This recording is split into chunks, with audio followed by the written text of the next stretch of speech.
Alô, cidadão! Vamos continuar a nossa maratona Educação Ambiental nas escolas. A aula de hoje vai falar sobre é preciso conhecer a natureza para viver melhor. Por que conhecer a nossa casa planetária? O futuro do homem no planeta é incerto. A educação ambiental tem como meta básica promover a ação ambiental e melhorar as relações ecológicas, incluindo as relações do ser humano entre si e com os demais elementos da natureza. A humanidade vive um grande desafio. E o seu maior desafio está no nosso século XXI. O padrão de consumo do homem indica que precisaríamos de quase 2 planetas Terras para produzir tudo o que precisamos e necessitamos para viver. Como funciona o planeta Terra? James Lovelock, astrofísico da NASA, elaborou a teoria de Gaia, que concebe o planeta Terra como um imenso organismo vivo, composto de todos os seres vivos e de seu ambiente. Esta hipótese foi batizada com o nome de Gaia, porque, na mitologia grega, Gaia era a deusa da terra e mãe de todos os seres vivos. Segundo essa hipótese, define o planeta Terra como Gaia, porque se apresenta como uma unidade complexa que abrange a biosfera, a atmosfera, os oceanos e o solo na sua totalidade. São esses elementos que constituem um sistema contínuo de realimentação que procura um meio físico e químico ótimo para oferecer uma condição de vida ótima para o homem neste planeta. Como o homem é um dos elos do ecossistema e se relaciona com os seres vivos, o seu ambiente e os componentes da terra, água, solo, fauna, flora, oceanos, atmosfera, somos totalmente dependentes do ambiente para termos ar e água limpos, comida, abrigo, energia e tudo mais que precisamos para nos mantermos vivos e saudáveis. Vamos conhecer um pouco do meio atmosférico. A atmosfera da Terra é resultado de processos físico-químicos e biológicos iniciados há milhões de anos. Ela se formou a partir do acúmulo de partículas sólidas e relativamente fria de diversos tamanhos, procedentes da nuvem de gás e da poeira que originou o sistema solar. Essas mudanças desencadearam reações nas camadas superficiais da Terra, dando origem assim à atmosfera. Com o surgimento dos oceanos, resultado de um processo evolutivo, houve um resfriamento da Terra. A partir daí, foi originada a primeira planta capaz de realizar a fotossíntese, responsável pela formação do oxigênio livre. Além do oxigênio, a atmosfera terrestre contém outros gases, sendo os principais o nitrogênio, 78%, o oxigênio, 20,95%, o argônio, 0,9%, o gás carbônico 0,033%. Vamos conhecer agora a formação dos solos. Ela é resultante de uma ação combinada que envolve 5 fatores: clima, pluviosidade, ventos, umidade, temperatura e também da natureza dos organismos, vegetação, micro-organismos decompositores, animais, a sua origem, do relevo e da idade. O solo é a camada superficial da Terra. É conceituado como substrato terrestre, que contém matérias orgânicas e é capaz de sustentar plantas e vegetais sobre si. É um ambiente aberto, sendo resultante do intemperismo e da decomposição das rochas. É o material orgânico ou mineral inconsolidado na porção superior da crosta terrestre, que serve de base para todas as atividades do ecossistema. A Terra, como James Lovelock diz, ela se autorregula. A importância da biosfera, que é a região do planeta que inclui todos os organismos vivos e os seus ambientes sob a crosta da Terra, incluindo o ar e o mar. A vida existe onde a energia do Sol pode interagir com o ar, a água e as substâncias na crosta terrestre. Portanto, a biosfera é a soma de todos os ecossistemas do planeta. A autorregulação, assim, pressupõe que a atmosfera, os oceanos, o clima, a crosta terrestre fossem regulados em um estado propício para a vida por causa do comportamento dos organismos vivos. É o que os cientistas chamam de homeostase, que é este processo de autorregulação que se faz através dos sistemas biológicos que tentam manter o equilíbrio ou a estabilidade enquanto se ajustam às mudanças de condições ambientais para uma ótima sobrevivência no planeta. Os ecossistemas são dotados de autorregulação e são capazes de resistir, dentro de certos limites, às modificações do meio ambiente e às bruscas variações da densidade populacional. A maioria deles se formou no curso de uma evolução como resultado de longos processos de adaptação entre as espécies e o meio físico. A água é outro componente do planeta que é chamado planeta azul por causa da abundância de água sob todas as formas: líquida, sólida como o gelo, gasosa como o vapor de água. Sabemos que a água é um elemento essencial para a manutenção da vida e dos ecossistemas no planeta.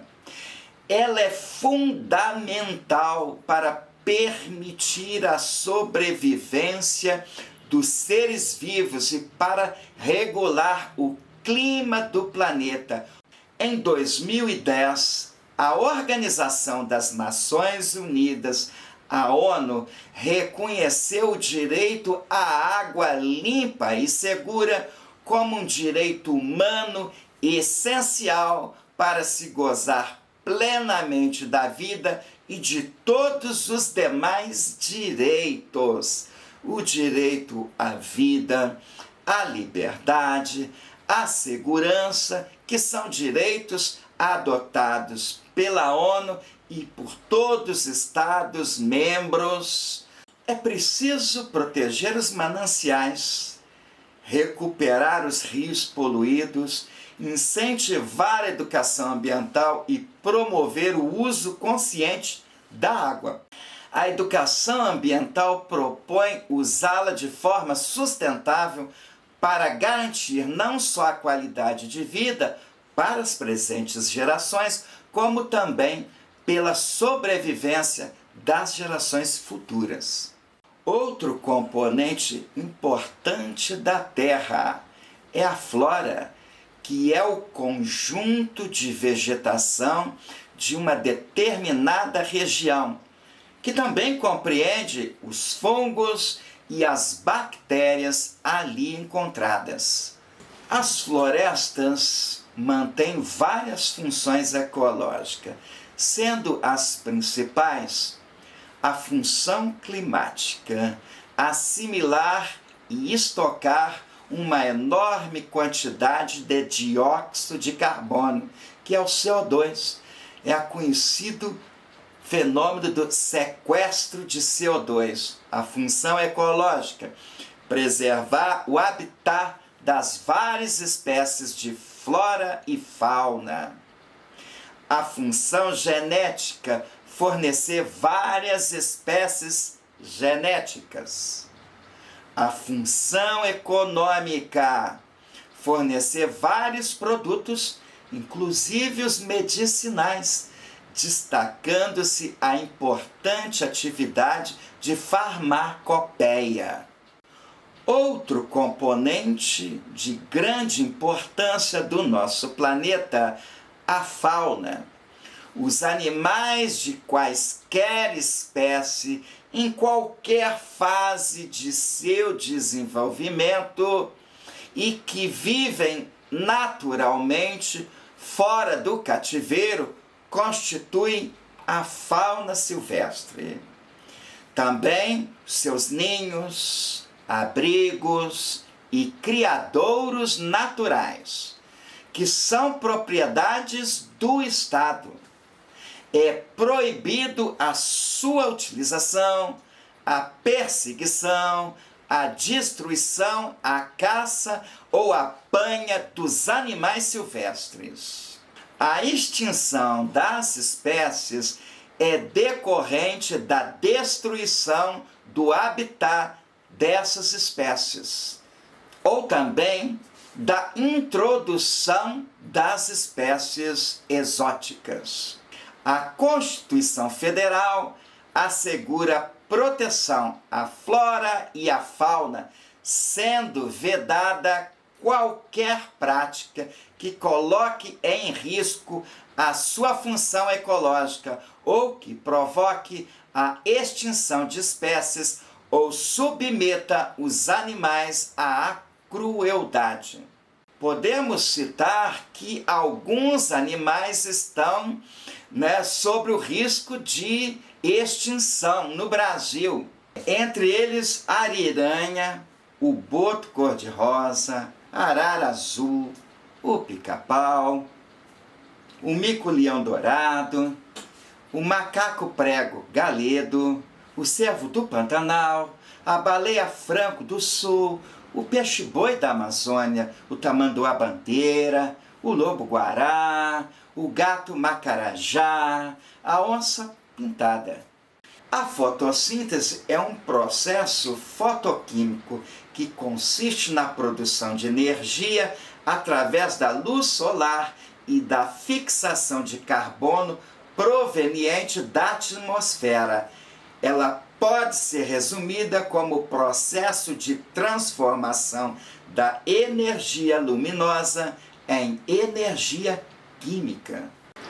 A cadeia alimentar representa as relações de alimentação existentes em um ecossistema. Ou seja, analisando a cadeia alimentar, vemos qual ser vivo serve de alimento para o outro. A extinção de espécies afeta negativamente a cadeia alimentar, pois aquele ser vivo que serviria de alimento para o outro, agora não existe mais. E qual seria o impacto do homem na natureza? As modificações artificiais impostas pelo homem, por serem relativamente violentas e continuadas, o mecanismo de autorregulação não consegue absorver essas mudanças e ocorre aí um impacto ecológico no meio ambiente. As modificações naturais da natureza, por exemplo, a recuperação da floresta após uma descarga elétrica da atmosfera, provoca um pequeno incêndio, mas em pouco tempo a mata se regenera e aquela pequena área afetada se torna outra vez parte do ecossistema. No caso dos desmatamentos extensivos, por exemplo, o desmatamento da floresta amazônica, o ecossistema não dispõe de mecanismos de autorregulação para regenerar o sistema original. O relatório do painel intergovernamental sobre mudanças climáticas, o IPCC, o último relatório de setembro de 2021, enfatiza que desde os meados do século XVIII, a elevação nas concentrações de gases de efeito estufa na atmosfera é inequivocadamente causada pelas atividades humanas. Em especial, está associada à queima de combustíveis fósseis. Não existe dúvida nenhuma que, às vezes, o estresse e a histeria coletiva que foi causada pela Covid já é um prenúncio do que vai acontecer, só que em proporções bem maiores decorrentes do agravamento do aquecimento global. São as ações antrópicas que alteram dramaticamente os ecossistemas, o funcionamento dos serviços ambientais e do próprio clima do planeta. O relatório do IPCC relata a ocorrência de eventos naturais mais extremos. São chuvas, tempestades, ondas de frio e calor, furacões, grandes secas e fenômenos naturais que já ocorrem no planeta de formas mais intensa e deslocada no tempo e no espaço. As consequências das mudanças climáticas extremas são muitas e variadas. Entre elas, destacamos a perda de safras devido à seca intensa, a diminuição da produtividade da pecuária, sintomas de mal-estar geral e declínio da saúde mental do ser humano. Portanto, vivemos a última oportunidade para salvar o planeta. Desta forma, limitar o aquecimento global, que requer reduções rápidas, profundas e constantes nas emissões globais dos gases de efeito estufa. Nunca foi tão importante quanto agora termos a consciência de que, quanto menos solidários, engajados e conscientes e atuantes formos, menor será a possibilidade de sonharmos com um futuro no qual nossos filhos e netos tenhamos uma sociedade mais justa e igualitária.